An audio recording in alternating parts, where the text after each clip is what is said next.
Hey friends, and welcome to Well Crafted Weekly. Okay, so if you've never been to one of our events or retreats, you need to know, and if you have been, you do know that it is our utmost goal to curate genuine spaces with excellence where women can encounter God in a fresh way. And there's so many moving parts and details to every one of our experiences, but first and foremost, it is our goal to make space for God to move. We strive for beauty in our environments, not out of vanity, but so that God can have the very best, because He is worthy of the very best. We work to create a place where you can steal away from your daily grind and encounter God in a way that changes your heart forever. And aren't those moments worthy of a temple? Now, stay with me. Lately, God has had me in the book of Chronicles in my reading, and today I want to read a passage to you that has just blown up my mind about it's just impacted me greatly. In 1 Chronicles 29, 3-5, this is King David. Now he's talking about the temple that Solomon, his son, will eventually build someday to honor God. And he has just talked about all the resources that he's provided for the temple: gold, silver, bronze, iron, wood, onyx, marble, and all these in large quantities. But then he goes further and he says, I now will give my personal treasures of gold and silver for the temple of my God, over and above everything I have provided for this holy temple: 3,000 talents of gold, gold of Ophir, and 7,000 talents of refined silver for the overlaying of the walls of the buildings, for the gold work and for the silver work, and for all the work to be done by the craftsmen. Now, here we see King David give of his personal treasure, cash and other resources, to build something that would honor God. It was so refreshing for me to see this in a culture that is just so self-promoting and get ahead, and it's just such a hard balance when it comes to kingdom work and business and building something that is a kingdom dream. But David invested personally. This passage hit home for me so much because this well-crafted dream has been such a labor and investment for us.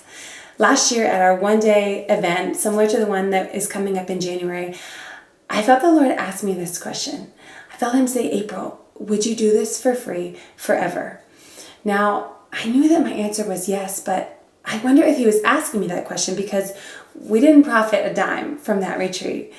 And then leading up to our spring weekend retreat, our full weekend retreat in Maryland, I felt Him challenge me a little deeper. Now, at this point, we were coming into a place of financial investment from a personal level into this dream. And I felt Him ask me, April, if I am asking you to invest personally right now into this dream, then isn't that okay?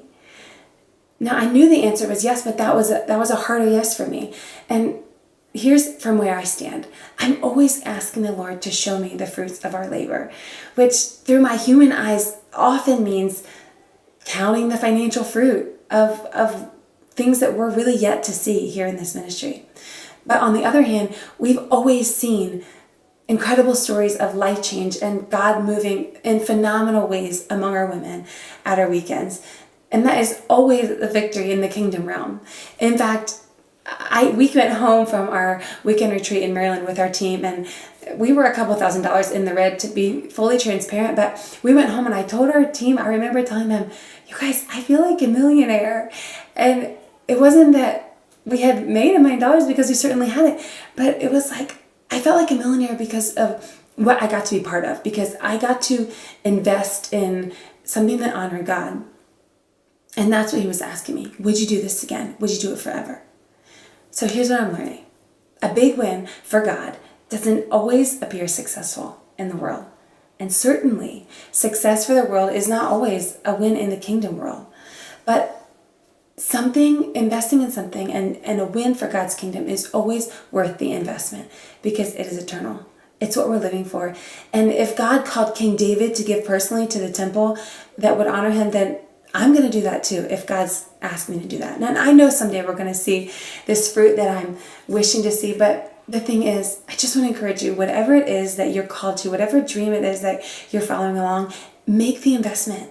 Pursue the kingdom dream and count your investment as a privilege, whatever it is, because it's His kingdom that we're living for. And it's always worth the investment. And at the end of the day, we're going to be counting ourselves honored to be part of what God's doing and to be part of His story. So here's to counting moments for the kingdom rather than earthly investment.